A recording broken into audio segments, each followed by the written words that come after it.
The importance of play. Do you remember being a kid? How excited you were to finally get home and play with your friends. I bet you never thought that play would actually be an optimal part of a child's development and growth.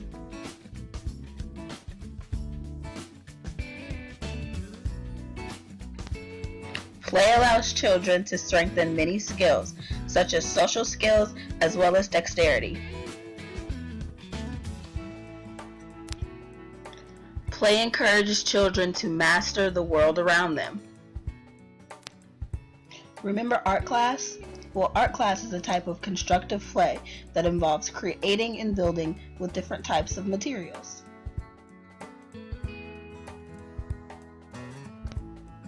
Not only does constructive play allow children to learn the basics of building and stacking, but it also gives them the opportunity to explore new possibilities through self-exploration. Another type of play would be physical play, which consists of what you would see in a typical gym class. Physical play is important because it helps develop muscles as well as the brain. Another type of play is social play, which is what a teacher expects to see when we take our kids out for recess on the playground.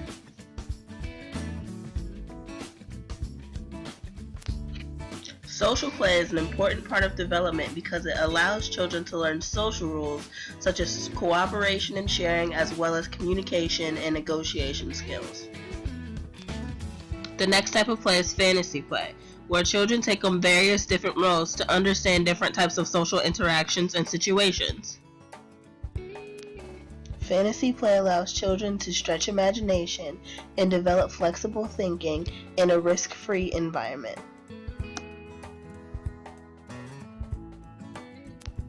Lastly, we have games with rules. Some examples of games with rules would be soccer, Monopoly, basketball, and baseball. Whether it's baseball, softball, or soccer, games with rules give children the ability to develop reasoning strategies and skills. They give boundaries to naturally egocentric children. What do you think would happen if our children were not given the opportunities to indulge in all of these types of play?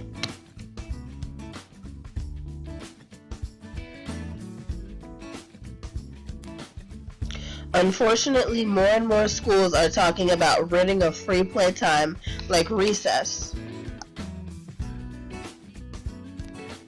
Not only are schools deciding to ditch play for standardized testing, but kids are spending more and more time inside staring at screens at home instead of going outside to play. How will this affect the development and growth of some of our younger generations?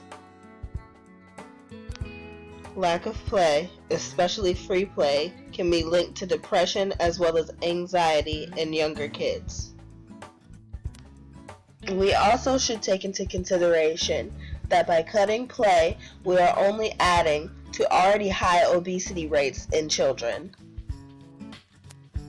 Play is a great way for children to get active while still enjoying themselves with their peers. By replacing play with screen time, we are seeing a rise of compassion deficit disorder in young children.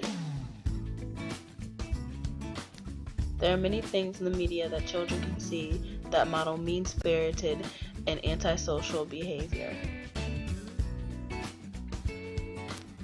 While some screen time is not bad, it is important to make sure that children are getting their necessary free play time as well. Luckily for us, most children find ways to push past these obstacles and play. We as parents and teachers should take it upon ourselves to make sure that play is a part of every child's daily routine.